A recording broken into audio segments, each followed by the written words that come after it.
Born James Owen Sullivan on the 10th of February 1981, the Rev left an almighty impact on the world of modern metal in his tragically short 28 years on Earth.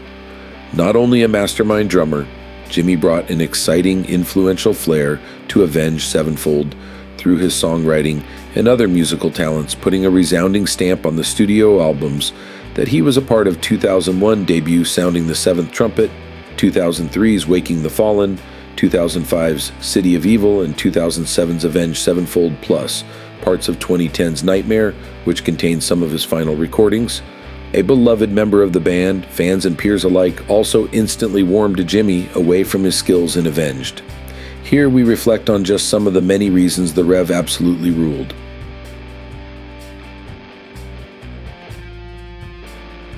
He was ridiculously talented, even as a kid.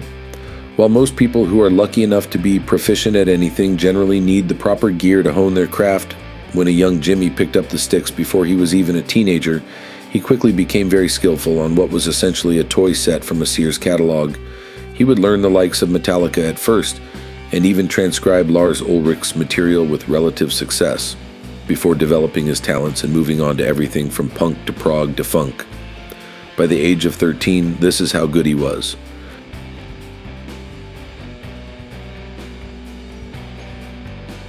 Despite being more advanced than his future bandmates, he still happily joined A7X.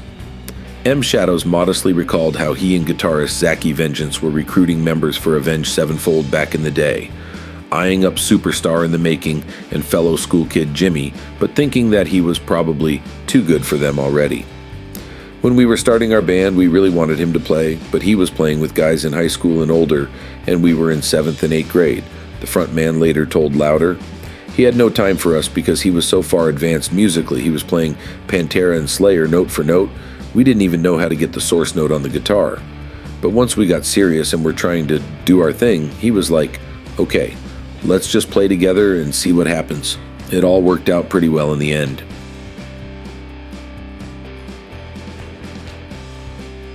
Fucking Octopus Weirdo.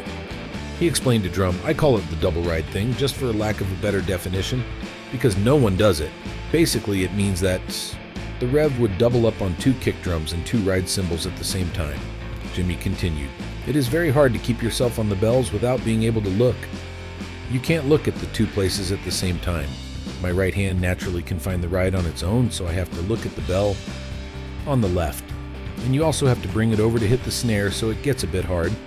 And that's when you start looking like a fucking octopus weirdo. It's awesome.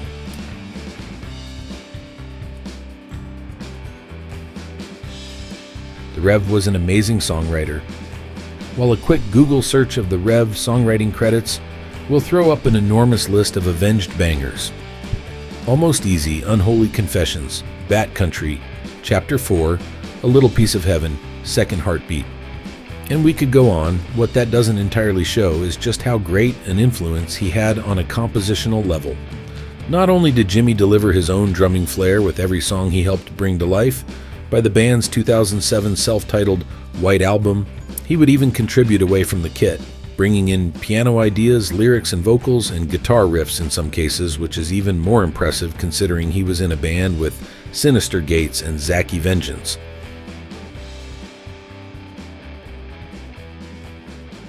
And a memorable vocalist. Avenged would probably sound like a much different band were it not for M. Shadow's unique voice, but so too without the vocal interplay between the frontman and the Reverend. On the likes of Critical Acclaim, Afterlife, and A Little Piece of Heaven, the drummer provides some truly killer sing-alongs while he took center stage under the stage name Rathead in avant-garde Meddlers, Pinkly Smooth, also featuring a 7X bandmate Sin Gates. Though their only album, 2001's excellently titled Unfortunate Snort, isn't widely available, Sin did state back in January 2019 that he might find a way to revisit the project one day and get that music out there properly. He recalled fondly it was just this crazy clown goblin metal, Danny Elfman influence stuff, and it was so fun.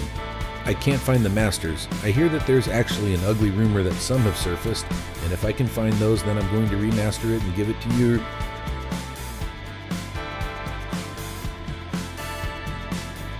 He had a triple bass drum kit. While it would have been remarkable to be able to write, the rev grew a third foot and that's why he needed 3. The leftover bass drum was essentially just there to look badass, which it very much did.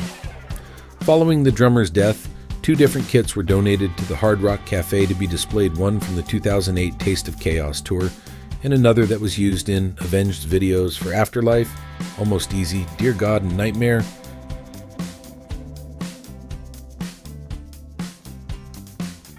His back tattoo is awesome. Getting your surname printed on the back of a sports jersey? Pretty standard. Going one step further to actually tattoo that on your own back? It's only something the Rev would do. Indeed, Jimmy had a giant Sullivan on his skin with the number 0 underneath, along with many other memorable tats like the word fiction down his torso and a pair of handcuffs around his neck.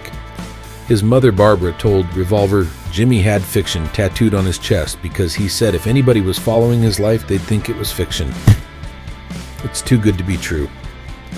Father Joe, meanwhile, revealed of his son, I was kind of hoping he wouldn't have any tattoos. He went the longest time with no tattoos, and then one day he came home and on the one inner forearm he had this tattoo of a coffin full of eggs and the Easter Bunny laying dead on top of it. We were hoping he'd stay clean, because once he comes home with one looks stupid. You gotta have a bunch of them. Then I think he came home one day with these handcuffs on his neck.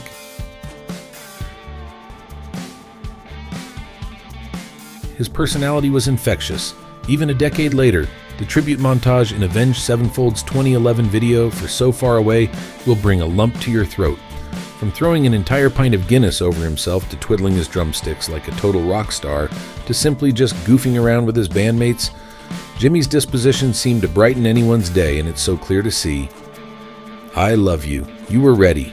M. Shadows laments as footage of their fallen friend plays out. A beautiful but absolutely heartbreaking tribute.